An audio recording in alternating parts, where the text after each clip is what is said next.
Ted Turner didn't just build a network, he exploited a satellite loophole. The story of WTCG Channel 17 is really a story about what happens when someone points a dish at the sky and refuses to ask permission first.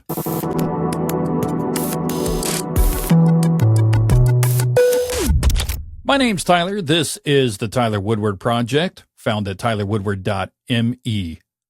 Ted Turner died on May 6, 2026. He was 87.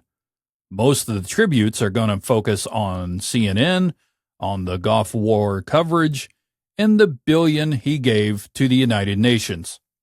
All of that is real and worth discussing.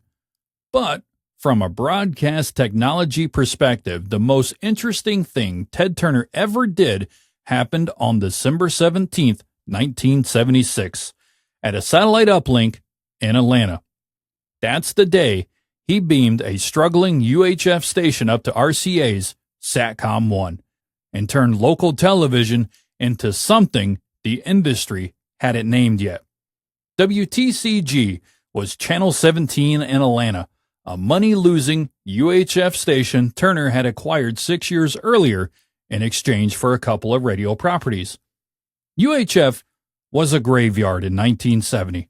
The FCC had mandated all channel tuners and TVs just 5 years before. So the receivers existed, but nobody was watching. Turner programmed it cheap and scrappy. Old movies, reruns, wrestling, and Atlanta Braves games. He made it profitable by 1973 on pure volume and low rates, not because anyone outside of Atlanta had a reason to care about it. What changed was HBO. In September 1975, HBO transmitted the Ali Frazier, Thrilla, and Manila fight from a ground station in Vero Beach, Florida, up to SATCOM 1, and back down to cable head ends across the country. It was the first commercial satellite delivery of a cable signal in the United States. Turner saw it and immediately understood what it meant. The satellite didn't care where your signal came from or what size your market was. If you had an uplink and a dish-to-dish connection, your local station was suddenly everywhere. The regulatory framework had not caught up to this idea. Turner's lawyer, Tench Cox, found the gap. A 1972 FCC open skies policy had deregulated domestic satellite use to encourage competition. Nobody had thought to close the loophole that let a local broadcaster use that infrastructure to distribute nationally. Turner didn't wait for permission. He negotiated transponder time on SATCOM 1 for roughly $1 million a year, built a ground station at the station's transmitter site, and on December 17, 1976, WTCG went national. Cable operators had a real problem. They were selling subscriptions, but didn't have enough content to justify the price. Turner solved it. WTCG was advertiser supported, so retransmission was free, and the FCC's distant signal rules had never been written with satellite distribution in mind.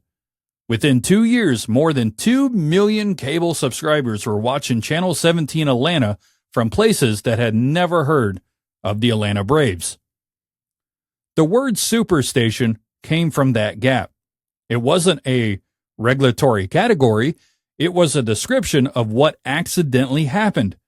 A local station with a satellite uplink and enough cable carriage to function as a national network without any of the obligations that came with being one.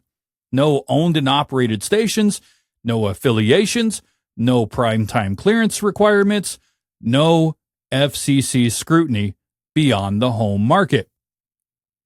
Turner renamed it WTBS in 1979.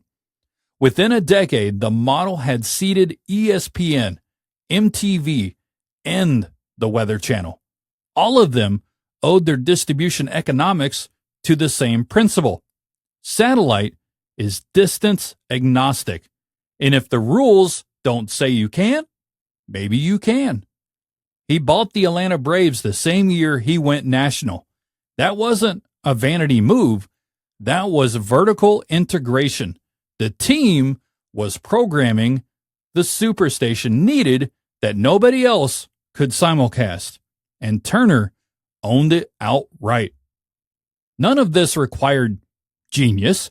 It required someone willing to read a regulatory gap as an invention rather than an oversight, and to move before anyone thought to close it. The broadcast engineers who built that uplink in 1976 were solving a straightforward RF problem. What Turner understood was that the business problem and the technical problem had the same solution, and that the FCC hadn't written any rules to stop him.